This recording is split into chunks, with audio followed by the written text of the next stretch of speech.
As we continue with the conversations, we are going to now be joined by the Director of WISE Collective, Advocate Brenda Madumise-Pajibo, to reflect on the life and times of Gertrude Shope. A very good morning to you, Advocate Brenda, and thank you for making time to weigh in on her life and times. Good morning, Lizelle. Good morning to the viewers, and thanks for having me. We're obviously taking a trip down memory lane. It is a sad time for all those who interacted with her, and perhaps also as we reminisce on the impact that she's had for those at large. But I wonder if we look at, how you will be remembering Shope, particularly for her pioneering contribution to raising women's issues that continue to plague us. What would you like to share?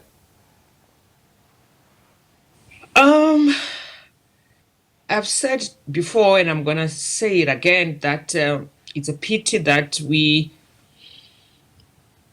name Shope is being heard, especially for the younger generation, only when we're laying her to rest, right? So it requires from us to do more in documenting what the contributions of many South Africans, in particular women, has been, right, in leading us to where we can claim to be free as a country. So that's the first thing that I just really want us to focus on and reflect on, is why does it take us to get to a death for us to then start to bring to the fore who this woman was really, who she was really in shaping this country and shaping the many lives of young women at that time and even beyond. The second thing that I wish to talk about is her steadfastness and being a disciplinarian. So when you're an educator, and you could see it in Shope when you meet her. She was firm, right? Yeah. And I think it's the whole thing of being an educator, teaching and trying to instill discipline in young people, especially those that she was teaching. So when I encountered her in the Women's League, is that the first thing that came across for me was someone who was firm, who wanted things to be done and done in a particular way, and so you could engage and disagree, because she had strong views herself about women's emancipation, and some of us wanted to push the envelope to make sure that we are radical enough to demand the change, especially in a patriarchal organization like the ANC. So I think for me is an individual who, no matter what, was willing to raise her voice and command the attention so that she can be heard. Yes, she certainly was a voice for the voiceless and the marginalized, and perhaps also just fighting, for the agency of women. And I thank you so much for those sentiments, because obviously as we continue to reflect on the foundation that she has laid, to your point, there have been questions about whether we've honored her enough. Back in 2014, she received the Isi Twalandwe Siaparankwe Award.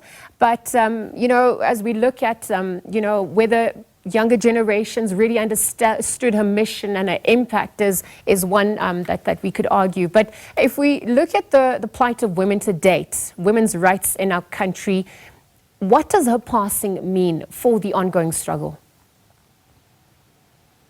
Liz, I think it should serve as a motivation to many of us that we need to take the baton and run with it, and you decide for yourself whether you're going to do a sprint run or you're going to take a marathon and take long to get to where you want to be. And I think the work that we are doing around women's emancipation and substantive gender equality and equity, it's not a quick fix, it's not short term, is that we are building something long term, so that the issues that we dealt with 100 years ago and we're still dealing with now, that the next generations will not be dealing with, because we would have created and ensured that this country and this relationship that we want to see with women, where we do away with poverty, where we do away with